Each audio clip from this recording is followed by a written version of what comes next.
Je suis un homme en général très très responsable. J'ai le sens de la parole donnée. Je suis ce genre d'homme. Oui, je suis ce genre d'homme. Si vous voulez comprendre maintenant pourquoi est-ce que cette parole donnée et ce sens des responsabilités la posent un problème dans mon foyer, sit down there and listen to the story. Mes parents sont décédés il y a 10 ans. Et, en mourant, mon père m'a fait jurer que je prendrais soin de ma petite sœur. As a matter of fact, nous ne sommes que deux. Et ma petite sœur, c'était vraiment le joyau de mes parents. Ils sont décédés. Et donc, quand mon père a fermé les yeux, il m'avait dit, tu prendras soin de ta petite sœur, comme si c'était moi. Depuis ce jour, ma petite sœur est devenue ma joie de vivre. Je me suis battue pour qu'on s'en sorte financièrement et qu'elle ne manque de rien. Et c'est ce qui fut fait. 10 ans maintenant que les parents sont décédés, c'est devenu une magnifique jeune fille. Elle a 24 ans.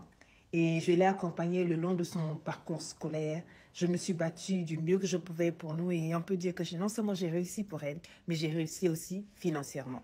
J'ai construit une superbe maison.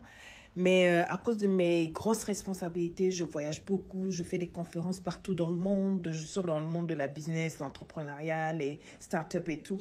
Et je suis vraiment très, très, très demandée. Donc, je me suis dit, je vais même prendre la tête pour ce qui est de la maison. Euh, Tout ce qui est la domestique, le gardien et tout, à la fin du mois, je vire un certain montant sur le compte de ma petite sœur qui gère tout ce personnel-là et puis les grosses factures et tout. En tout cas, je ne m'occupe de rien et tout se passe très bien. Quand on a fini de construire la maison, j'ai dit que la femme de la maison, je te donne la green light, tu peux décorer comme tu veux. Elle a fait ses décorations, elle m'a envoyé les factures, j'ai payé, c'était magnifique, c'était parfait pour moi. En tout cas, tout ce qui était la house, I was in there. Même le menu, ce qu'on devait manger par jour et tout et tout. J'avais dit, moi, je suis un homme, je n'aime pas qu'on me demande qu'est-ce que tu veux manger aujourd'hui. Je me suis assis un jour, on a fait une liste de tout ce que j'aime manger. On a tout mis dans l'ordinateur. J'ai dit, tu me trouves la meilleure des cuisinières. Comme ça, toi, tu continues un peu tes recherches de travail et tout. Mais je veux manger, voilà ce que j'aime manger. Voilà. J'ai fait sur toute l'année, je me suis dit, allez, allez, débrouillez-vous. Et ça se passait très bien. En tout, au niveau de ma vie amoureuse, bon, je rencontrais des femmes, ça et là, et puis bim, bam, boum, je suis tombée sur une vraiment qui a captivé mon cœur. I just love her. Et petit à petit, la relation s'est vraiment intensifiée. Et quand j'ai été convaincue que c'était elle, la femme de ma vie, je l'ai emmenée à la maison, j'ai présenté à ma petite sœur et puis ça se passait très, très bien. Ma petite sœur, je lui ai dit que vraiment, bon, c'est elle que j'aime et tout, et que je l'observe en ce moment. Et au-delà de l'observation, un jour, j'ai décidé que ce serait elle qui serait la femme de ma vie. C'est ce qui fut fait. Et puis donc, je l'ai épousée. Et puis, elle est venue dans cette maison que j'ai construite. Et puis, ça se passait bien, enfin, selon moi, jusqu'à ce que ma chérie tombe enceinte. C'est là que les problèmes se sont présentés, que le sens des responsabilités est devenu comment dire, c'est devenu un contraire, c'est devenu des métaphores dans la maison et tout. Je vous rappelle que c'est ma femme, ma petite sœur qui gérait tout dans la maison, qui était responsable de tout. Et donc, quand ma femme est tombée enceinte, vous savez vous-même, une femme enceinte, ça a des goûts particuliers, ça a des nausées, ça a des envies et tout et tout. Mais on n'a qu'une seule domestique. Bien que j'ai les moyens, je n'aime pas donner trop accès à ma maison à n'importe qui. Donc, j'ai dit, je ne vais pas prendre une autre domestique, on n'en a qu'une, vous allez vous gérer. Et c'est là que maintenant, quand je revenais de plus en plus de voyages et de missions et de travail, je voyais ma femme toujours le visage renfermé, puis il y avait des tensions à la maison entre elle et ma soeur. J'ai dit, mais qu'est-ce qui se passe en fait? Et c'est là qu'on me fait asseoir pour me dire que non, il y a un problème. Ma femme, voilà, elle est très hormonale en ce moment. Elle pleure parce qu'elle a des envies. Et quand elle a des envies, elle a envie de manger des choses spécifiques, qu'elle donne des instructions à la domestique. Et ma petite sœur va donner des contre-indications à la domestique. Donc, la domestique est paniquée. Elle ne sait pas quoi faire. Souvent, elle prépare deux plats. Et puis, bon, it's exhausting. Et tout, ça crée des complications. J'ai fait comprendre à ma petite sœur, j'ai dit, elle est enceinte. Ça ne te coûte rien. Laisse-la prendre ses décisions et tout, et tout, et tout, et tout. Non, moi, je veux manger ceci et tout, et tout. La bonne n'a qu'à préparer les deux trucs. J'ai dit, elle ne peut pas préparer tout. Voilà ce qu'on va faire.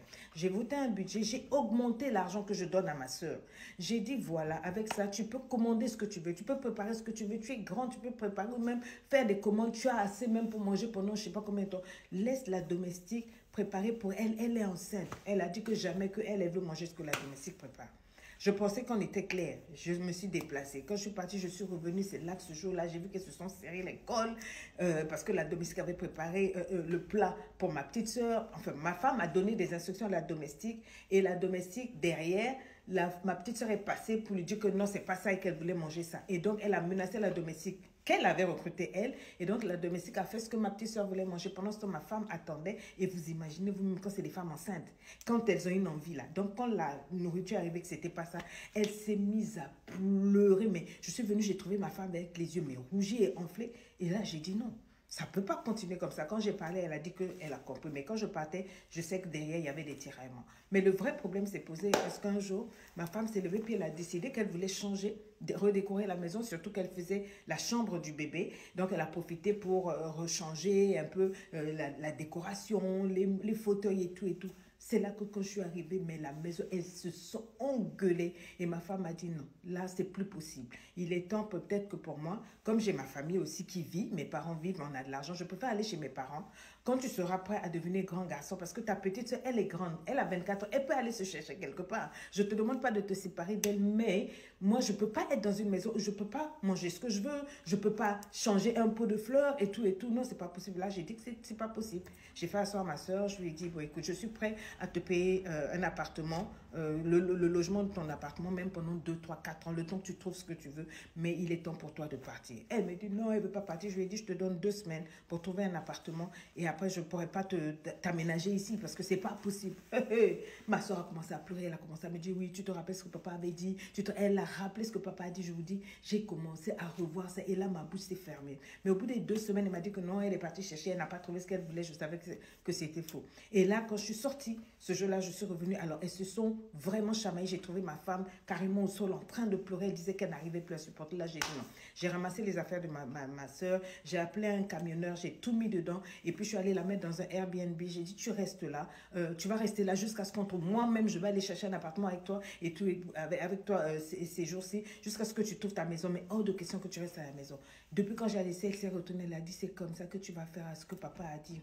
Tu ne sais pas que les dernières de papa, paroles de papa, c'était soit la bénédiction, soit la malédiction. Elle s'est mise à genoux, elle a levé les mains aussi, elle a commencé à pleurer en invoquant le nom de papa. Elle dit papa, regarde ce que quand fait. Je dis depuis ce jour, je suis cassée. Je suis mal à l'aise, je ne sais pas quoi faire. Est-ce que vous trouvez que j'ai abusé en jetant ma soeur dehors? Est-ce que vous trouvez que j'ai abusé? Elle dit que j'ai choisi ma femme par rapport à elle et tout. Je suis malheureux. Je suis malheureux. Depuis, quand je dors, j'ai l'impression de revivre encore mon père qui est mort et qui me disait de m'occuper de ma petite soeur. N'ai-je pas fait ce que je devais faire? Je vous lirai dans les commentaires parce que ça me dépasse.